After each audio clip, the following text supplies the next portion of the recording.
Baik, bismillahirrahmanirrahim. Assalamualaikum warahmatullahi wabarakatuh.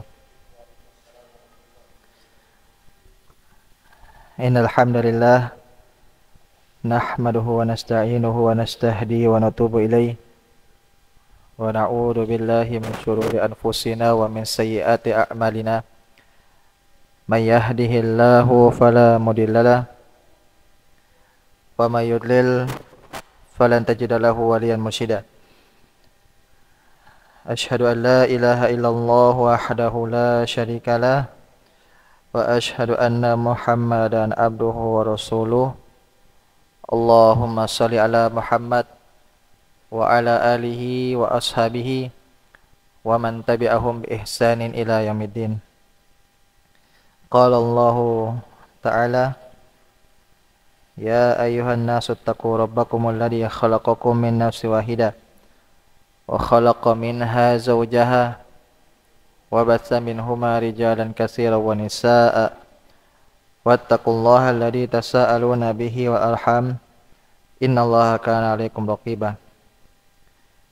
Ma'asyiral muslimin, jamaah yang dirahmati oleh Allah Subhanahu wa taala, kembali lagi kita haturkan rasa syukur kita atas kehadirat Allah Subhanahu wa taala, atas limpahan rahmat dan juga kasih sayangnya, sehingga kita pada hari ini masih diberikan berbagai nikmat dan juga kesempatan maupun kesehatan yang jumlahnya tidak bisa kita hitung pada sampai saat ini.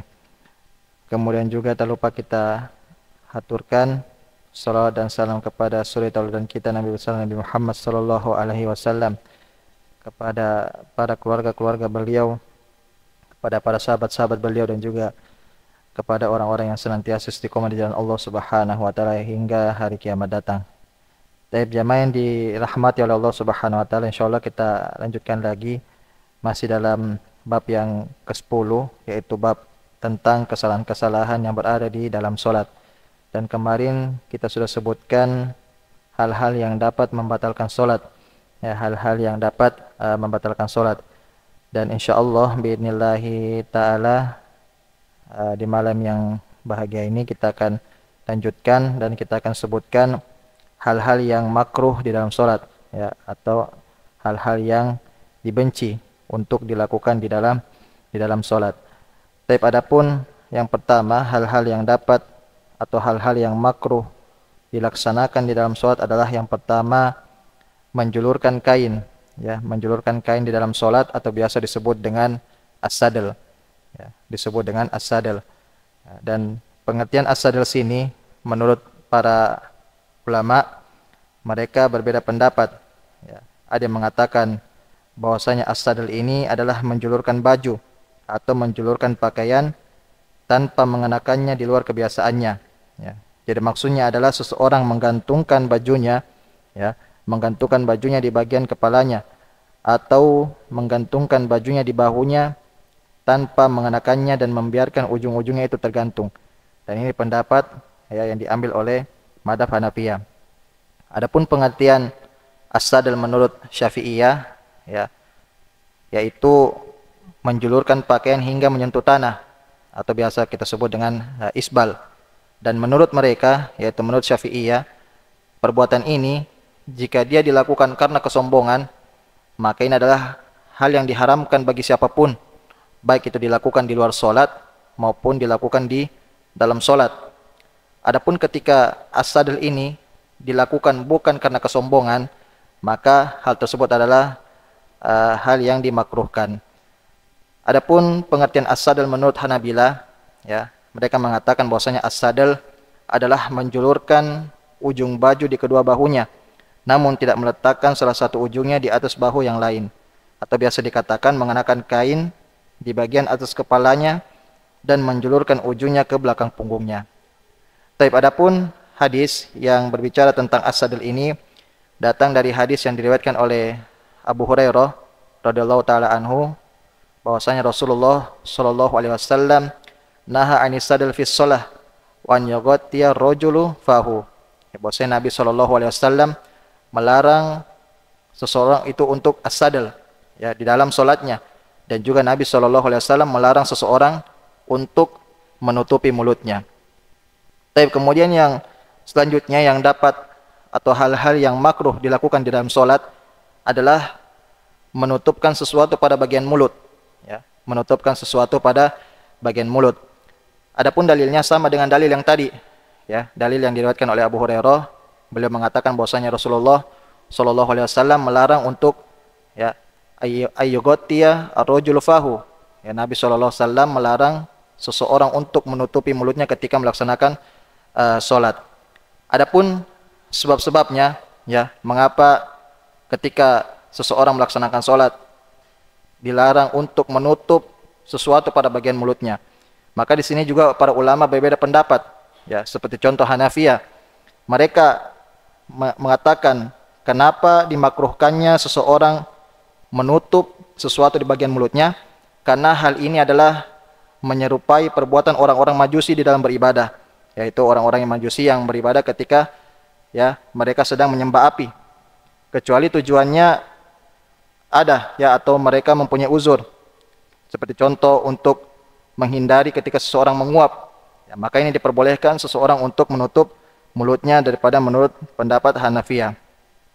Adapun pendapat Malikiyah, ya, mereka menyebutkan dimakruhkan bagi seseorang untuk menutupi sebagian wajahnya dengan kain atau sejenisnya, ya, ketika melaksanakan sholat, yaitu karena hal ini adalah perbuatan yang gulu, ya, atau perbuatan yang berlebih-lebihan di dalam melaksanakan ibadah.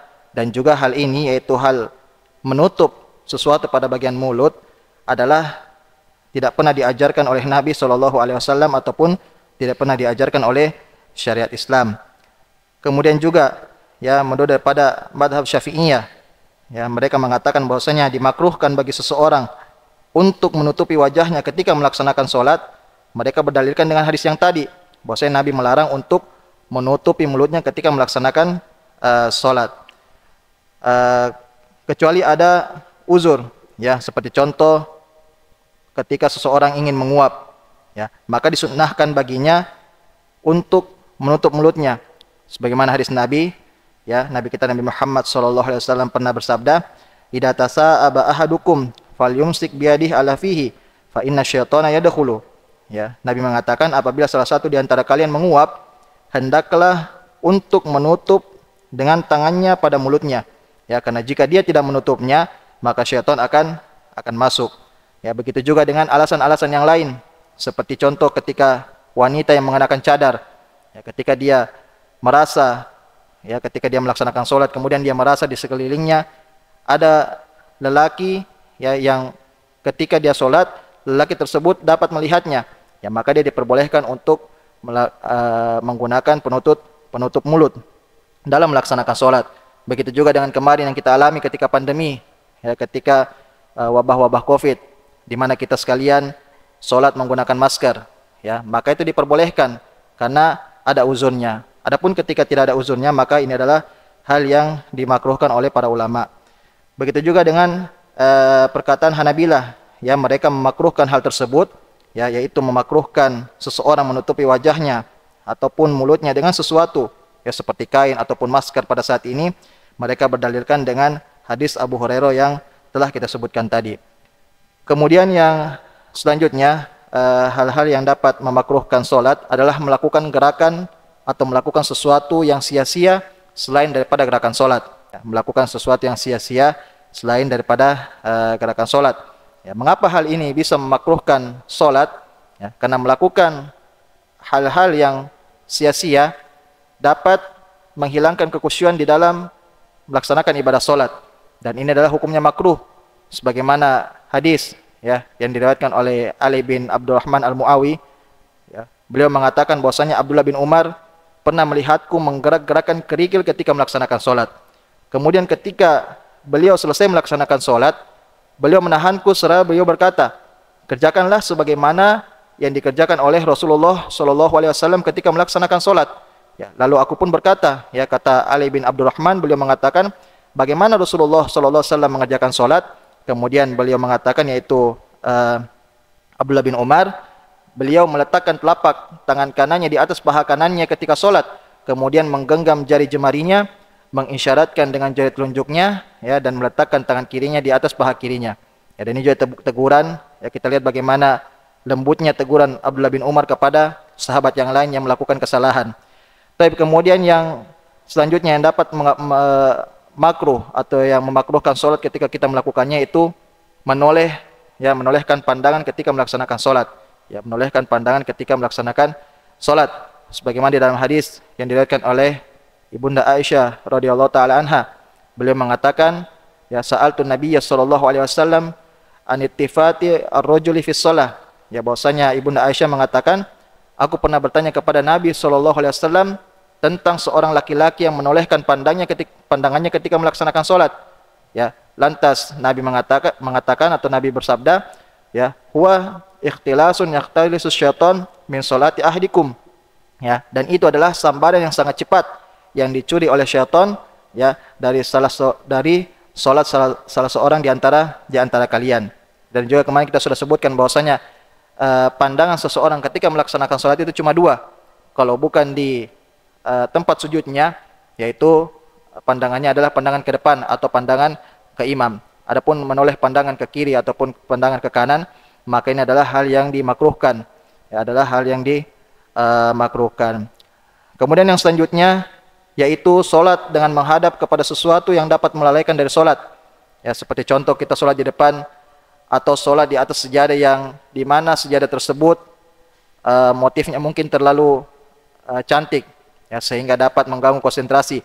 Maka ini juga dapat memakruhkan sholat. Ya, kemudian juga kita sholat di depan sesuatu yang mungkin ada tulisannya, sehingga kita sholat, ya, dapat mengganggu konsentrasi atau mengganggu kekhusyuan kita ketika melaksanakan sholat. Sebagaimana di dalam hadis disebutkan, ya, hadis yang diriwayatkan oleh Ibunda Aisyah radhiyallahu taala anha, bahwasanya Nabi SAW pernah mengenakan baju hitam persegi yang di mana baju tersebut memiliki persegi atau memiliki garis-garis. Kemudian beliau melihat garis-garis tersebut, ya, dan ketika beliau selesai melaksanakan sholat dan beliau beranjak dari tempatnya, beliau berkata, bawalah bajuku ini kepada Abu Jaham dan bawakan aku baju tebal yang tidak ada garis-garisnya, karena sesungguhnya baju tadi melalaikanku dari sholat. Ya, kita lihat kalau Nabi SAW beliau mendapatkan sesuatu yang menurutnya mengganggu dirinya untuk melaksanakan sholat, maka beliau menghindarinya.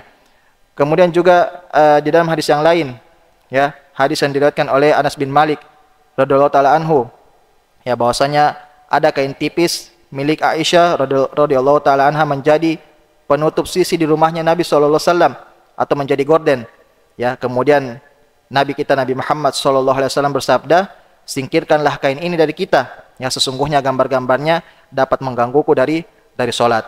Ya, dan ini adalah sesuatu yang dimakruhkan ketika seseorang melaksanakan sholat. Adapun ketika seseorang yang mungkin sudah terbiasa, ya, mungkin sejadahnya yang begitu gambarannya terlalu atau motifnya terlalu mengganggu atau terlalu mencolok, akan tetapi dia sudah terbiasa dengan motif tersebut, ya, maka tidak menjadi masalah. Yang menjadi masalah ketika motif tersebut dapat mengganggunya melaksanakan sholat, ya, menghilangkan kekhusyuannya, mengganggu konsentrasinya, maka itulah yang dapat memakruhkan seseorang di dalam melaksanakan sholat. Kemudian yang selanjutnya yang dapat memakruhkan sholat, ya, adalah mendirikan sholat ketika makanan telah dihidangkan. Ya, mendirikan sholat ketika makanan telah dihidangkan. Sebagaimana hadis yang diriwayatkan oleh Aisyah radhiyallahu taala anha, ya, bahwasanya beliau pernah mendengarkan Rasulullah sallallahu alaihi wasallam bersabda, la sholata bi hadratit ta'am wala huwa yudafi'uhu al-akhbathan. Ya, Nabi mengatakan tidak sempurna sholat seseorang ketika makanan dihidangkan atau ketika seseorang menahan buang air kecil ataupun buang air besar. Ya, begitu juga di dalam hadis yang lain, ya, hadis yang diriwayatkan oleh Ibnu Umar radhiyallahu taala anhuma, ya, beliau mengatakan, idza wida asya'a ahadukum wa aqimatis shalah fabda'u bil asya'i wa la ya'jal hatta yafruga minhu. Ya, beliau mengatakan bahwasanya jika telah dihidangkan makan malam kepada salah seorang di antara kalian sedangkan salat telah didirikan, maka dahulukanlah dengan makan, ya, jangan terburu-buru hingga dia selesai melaksanakan makan tersebut. Di dalam hadis yang lain juga disebutkan, ya, hadis yang diriwayatkan oleh Ibnu Umar juga, ya, beliau mengatakan yudau lahu ta'am wa tuqamus shalah fala ya'tiha hatta yafrugha wa innahu la yasma'u qira'atal imam. Ya, beliau mengatakan bahwasanya makanan dihidangkan di hadapannya sedangkan salat telah didirikan. Ya, lalu beliau tidak mendatanginya hingga beliau selesai makan. Ya, padahal beliau benar-benar mendengarkan bacaan imam salat ketika beliau sedang makan. Ya, dari ketiga hadis ini bahwasanya menunjukkan kepada kita sekalian ketika makanan telah dihidangkan, maka yang lebih utama ya adalah makan terlebih dahulu walaupun iqamah telah dikumandangkan. Ya, walaupun iqamah telah dikumandangkan akan tetapi bersamaan dengan makanan dihidangkan maka lebih diutamakan untuk makan terlebih dahulu. Karena ditakutkan ketika seseorang melaksanakan sholat akan tetapi makanan telah dihidangkan di atas mejanya. Ya, ditakutkan atau dikhawatirkan kepadanya ketika dia melaksanakan sholat maka konsentrasinya atau kekhusyuannya terganggu dipengaruhi oleh akibat makanan yang sudah tersedia tadi. Ya, oleh karena itu seseorang ketika makanan telah dihidangkan dan bertepatan dengan didirikannya sholat maka lebih diutamakan lebih diutamakan untuk menyantap makanan tersebut. Kemudian yang dapat memakruhkan sholat juga adalah membaca Al-Quran ketika ruku maupun sujud. Ya, membaca Al-Quran ketika ruku maupun sujud. Ya. Di sini disebutkan bahwasanya Nabi kita Nabi Muhammad SAW beliau tidak pernah mengajarkan untuk membaca Al-Quran ketika seseorang sedang ruku ataupun sedang sujud di dalam melaksanakan sholat. Ya, sebagaimana di dalam hadis yang diriwayatkan oleh Ali bin Abi Thalib radhiyallahu taala anhu, beliau mengatakan, "Nahani Rasulullah sallallahu alaihi wasallam an qiraatil Qur'an wa ana raqi'un wa aw sajidun." Ya, bahwasanya Rasulullah sallallahu alaihi wasallam melarangku untuk membaca Al-Qur'an ketika ruku ataupun sujud. Ya, kemudian juga di dalam riwayat yang lain, ya, hadis yang diriwayatkan oleh Abdullah bin Abbas radhiyallahu taala anhuma, ya, bahwasanya Nabi kita Nabi Muhammad sallallahu alaihi wasallam pernah mengatakan, "Ketahuilah bahwasanya aku dilarang untuk membaca Al-Qur'an dalam ruku ataupun sujud. Adapun ruku, ya, maka agungkanlah Rabbmu, ya, azza wajal. Adapun sujud, maka bersungguh-sungguhlah di dalam berdoa hingga pantas jika dikabulkan untukmu doa tersebut." Ya. Kalau kita lihat di dalam hadis Abdullah bin Abbas ini, yang dilarang itu atau Nabi SAW beliau tidak sekedar melarang, akan tetapi beliau juga dilarang oleh Allah Subhanahu wa taala untuk membaca Al-Qur'an di dalam posisi ruku ataupun posisi sujud. Ya, mengapa demikian? Karena ketika seseorang ruku, maka posisi ruku tersebut disyariatkan untuk mengagungkan Allah Subhanahu wa taala. Adapun ketika posisi sujud, maka seseorang disyariatkan untuk bersungguh-sungguh di dalam berdoa kepada Allah Subhanahu wa taala. Jadi bukan waktunya untuk membaca Al-Qur'an, ya. Dan membaca Al-Qur'an ini waktunya ketika berdiri. Ya, selesai membaca surah Al-Fatihah, maka disitulah tempatnya seseorang membaca Al-Qur'an. Lantas bagaimana ketika seseorang, ya, ketika dia sujud, kemudian dia berdoa menggunakan doa-doa yang dikutip dari Al-Qur'an. Seperti contoh, Rabbana atina fid dunya hasanah wa fil akhirati hasanah wa qina adzabannar. Rabbana hab lana min azwajina wa dzurriyyatina qurrata a'yun dan sebagainya. Ya, apakah ini termasuk daripada hadis ini? Ya, maka ketika seseorang sujud kemudian dia berdoa dikutip daripada doa-doa yang berasal dari Al-Qur'an, maka ini tidak mengapa. Ya, maka ini tidak mengapa karena sejatinya dia ketika dia sujud maka dia berniat untuk berdoa. Dia bukan berniat untuk membaca Al-Qur'an. Adapun ketika dia berniat membaca Al-Qur'an, ya, walaupun ayat-ayat yang dia baca adalah ayat-ayat doa yang berasal dari Al-Qur'an, maka ini adalah hal yang dimakruhkan, Tapi kemudian yang selanjutnya adalah yang dapat memakruhkan solat adalah tidak khusyuk. Ya, tidak khusyuk ketika melaksanakan solat. Ya, dan termasuk hal yang dimakruhkan ketika melaksanakan solat adalah tidak khusyuk ketika melaksanakan solat disebabkan hati terlalu sibuk dengan urusan-urusan duniawi ataupun memikirkan hal-hal yang berada di luar solat.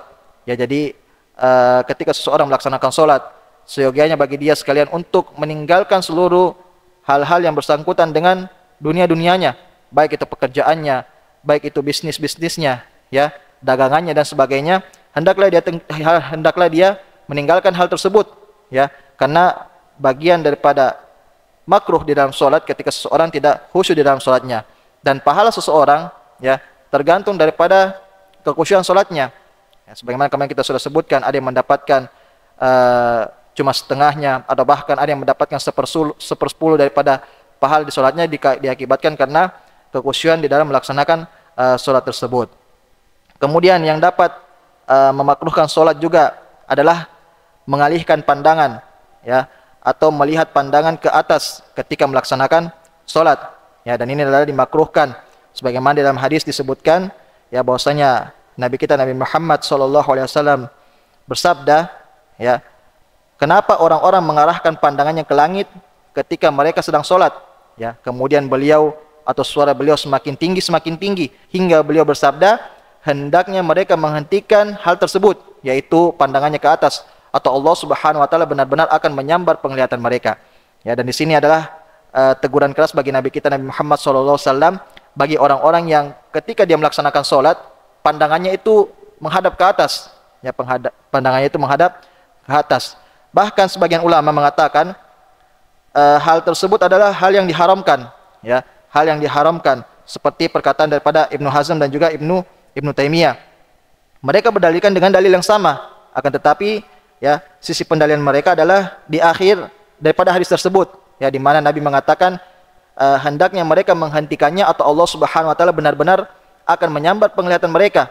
Ya, di mana di sini Nabi SAW memperingatkan bagi orang-orang yang senantiasa sholat dengan mengalihkan pandangan mereka ke atas ketika melaksanakan sholat.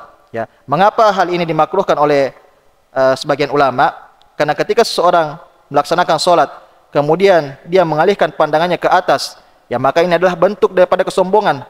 Ya, bentuk daripada kesombongan. Dan sebagaimana kita ketahui, ketika seseorang melaksanakan sholat, berarti kita sekalian menundukkan diri kita sekalian, menghinakan diri kita sekalian di hadapan Allah Subhanahu wa taala.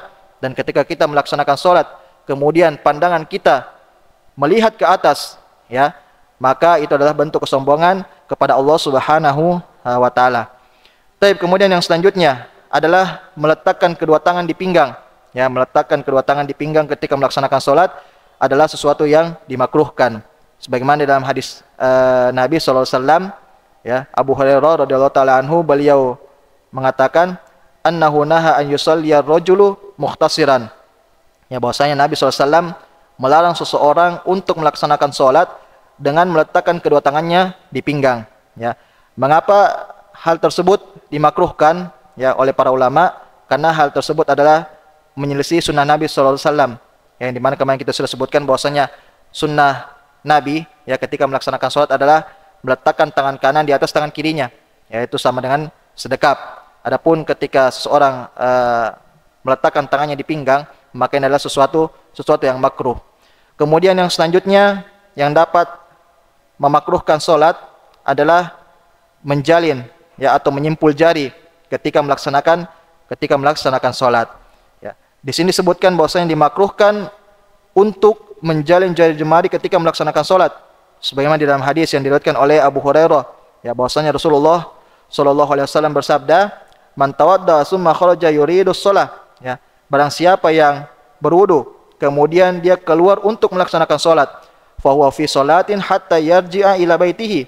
Ya, maka dia senantiasa berada dalam kondisi sholat hingga dia kembali ke rumahnya. Fala taqulu hakadha, ya, maka janganlah kalian mengatakan seperti ini, yakni yushabbiku baina asabihi, yaitu menyimpul jarinya atau menjalin antara jari jemarinya. Ya, kemudian juga disebutkan riwayat yang diriwayatkan oleh Ibnu Umar, ya, ketika beliau ditanya tentang seseorang yang sholat akan tetapi mereka menyimpulkan jari-jarinya, maka beliau mengatakan tilka sholatul maghdubi alaihim, ya, bahwasanya sholat atau orang-orang yang sholat seperti itu adalah golongan orang-orang yang dimurkai oleh Allah Subhanahu wa taala, atau golongan daripada orang-orang Yahudi. Ya, kalau kita lihat di hadis ini, Nabi kita Nabi Muhammad SAW melarang untuk menyimpulkan jari jemari ketika menuju masjid. Ya, ketika Nabi melarang kita menyimpulkan jari jemari ketika menuju masjid, apatah lagi ketika seseorang sedang melaksanakan sholat. Tentunya itu pasti lebih dilarang oleh Nabi kita Nabi Muhammad SAW. Oleh karena itu, kondisi menyalin jari jemari di sini terbagi menjadi 3. Ya, kondisi yang pertama itu menjalin jari jemari ketika keluar rumah hingga ke masjid atau ketika melaksanakan sholat. Ya, maka ini adalah hukumnya makruh sebagaimana hadis yang kita sudah sebutkan tadi. Kemudian yang kedua adalah menjalin jari jemari ketika melaksanakan sholat. Ya, maka ini adalah hukumnya lebih makruh. Ya, hukumnya lebih makruh ketimbang yang pertama tadi. Adapun yang ketiga, kondisi yang ketiga itu menjalin jari jemari ketika selesai melaksanakan sholat. Ya, menjalin jari jemari ketika selesai melaksanakan sholat, maka ini adalah hukumnya tidak mengapa. Ya, maka ini adalah hukumnya tidak mengapa dan diperbolehkan walaupun masih di dalam masjid. Ya, walaupun masih di dalam masjid. Sebagaimana di dalam hadis disebutkan bahwasanya Nabi SAW pernah syabbaka baina asabi'i. Ya, beliau pernah menyimpul jari-jari beliau. Ya, akan tetapi beliau menyimpul jari-jarinya ketika usai melaksanakan sholat. Baik, kemudian yang selanjutnya yang dapat memakruhkan sholat adalah meludah, ya, meludah ke arah kiblat ataupun meludah ke arah kanan ketika melaksanakan sholat. Ya, meludah ke arah kiblat atau meludah ke arah kanan ketika melaksanakan sholat. Ya, sebagaimana di dalam hadis disebutkan bahwasanya Nabi SAW beliau pernah melihat bekas ludah di dinding masjid. Ya, kemudian beliau mengambil tongkat dan mengerik ludah tersebut. Seraya beliau mengatakan, apabila ada seorang di antara kalian yang ingin meludah, maka janganlah meludah ke hadapan wajahnya. Ya, maksudnya adalah ke depan. Dan juga jangan meludah ke arah kanannya. Akan tetapi hendaknya dia meludah ke arah kirinya ataupun meludah ke bawah kaki kirinya. Kemudian yang selanjutnya yang dapat memakruhkan sholat adalah menyingsingkan baju atau menggulung lengan baju. Ya, menggulung lengan baju, kemudian menggulung celana serta mengikat rambut. Ya, mengikat rambut ketika melaksanakan sholat.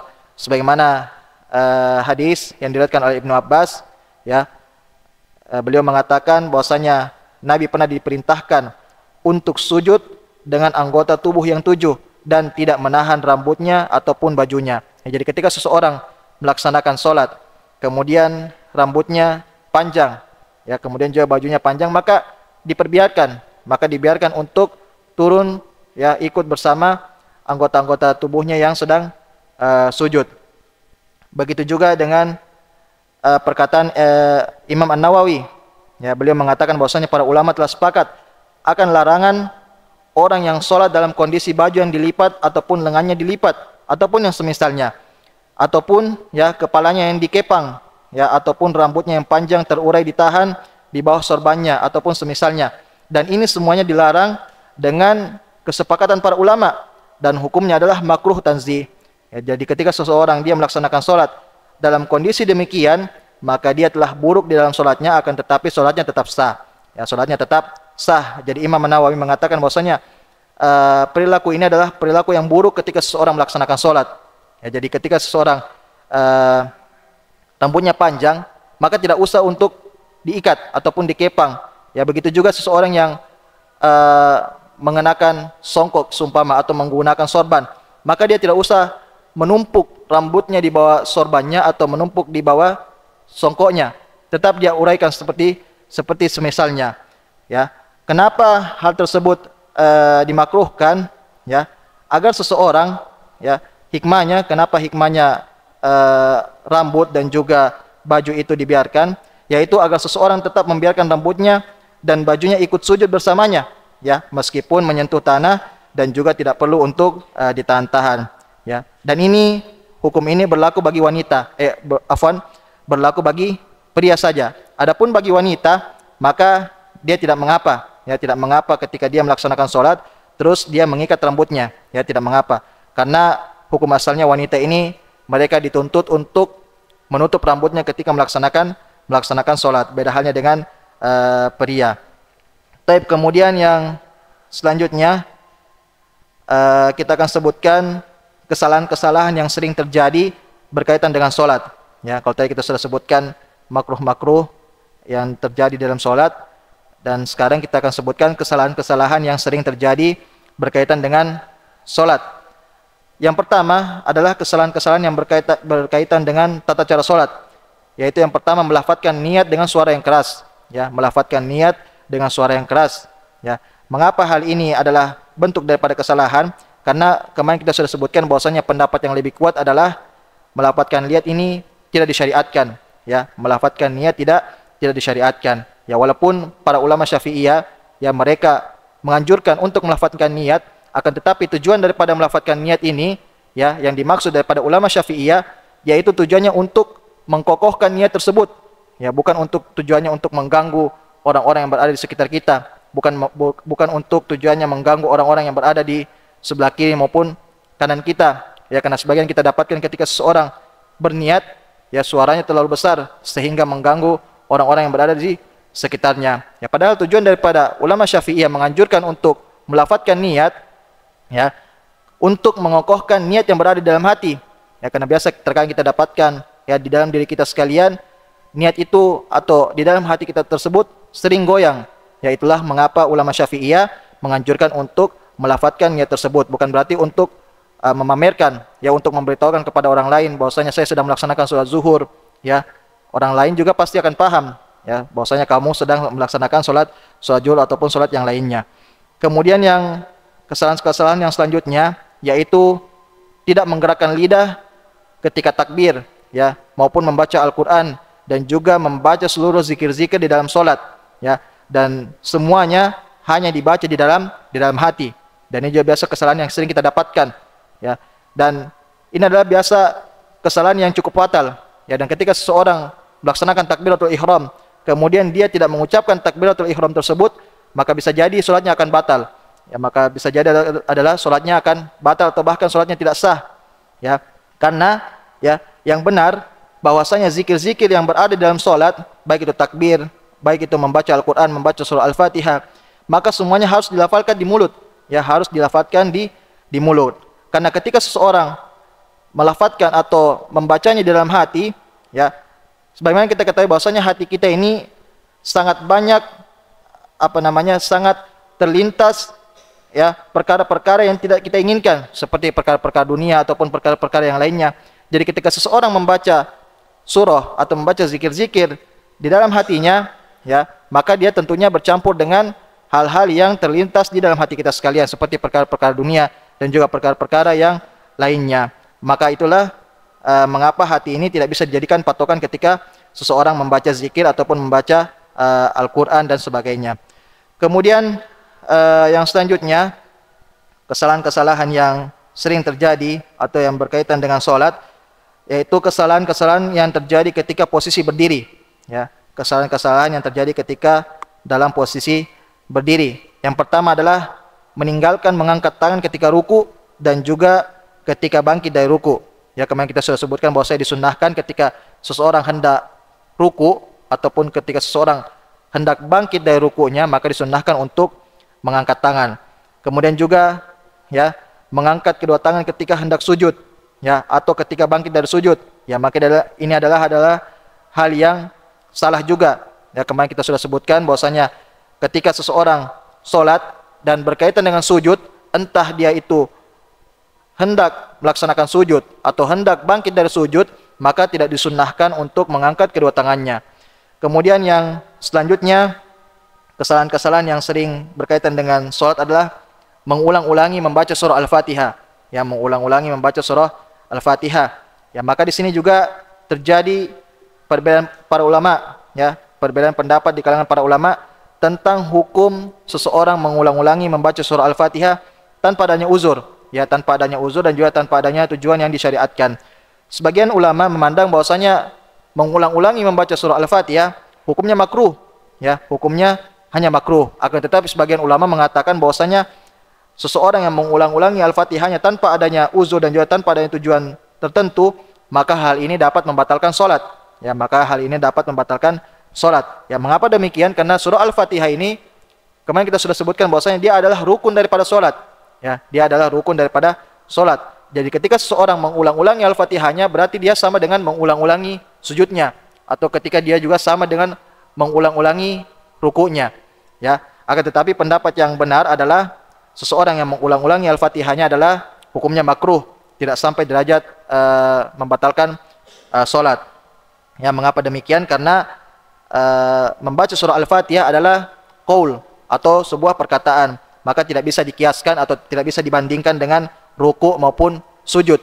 Ya, karena ruku dan sujud ini adalah sebuah perbuatan, bukan sebuah perkataan. Kemudian yang selanjutnya adalah mengangkat pandangan ke atas. Ya, tadi juga kita sudah sebutkan. Kemudian yang sering juga atau kesalahan-kesalahan yang sering terjadi dalam sholat adalah memejamkan mata. Ya, memejamkan mata ketika melaksanakan sholat adalah sesuatu yang salah ketika melaksanakan sholat, kecuali dalam kondisi-kondisi tertentu.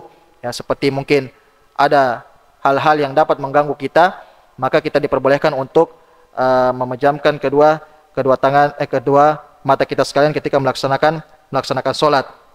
Ya. Tentunya ada banyak dalil yang mengatakan bahwasanya Nabi kita Nabi Muhammad SAW ketika beliau melaksanakan sholat, beliau membuka kedua mata beliau. Ya, salah satu contohnya yaitu ketika tasyahud. Ya, di mana ketika tasyahud, Nabi kita Nabi Muhammad SAW mengisyaratkan pandangannya harus ke jari telunjuknya. Ya, mengisyaratkan pandangannya harus ke jari telunjuknya.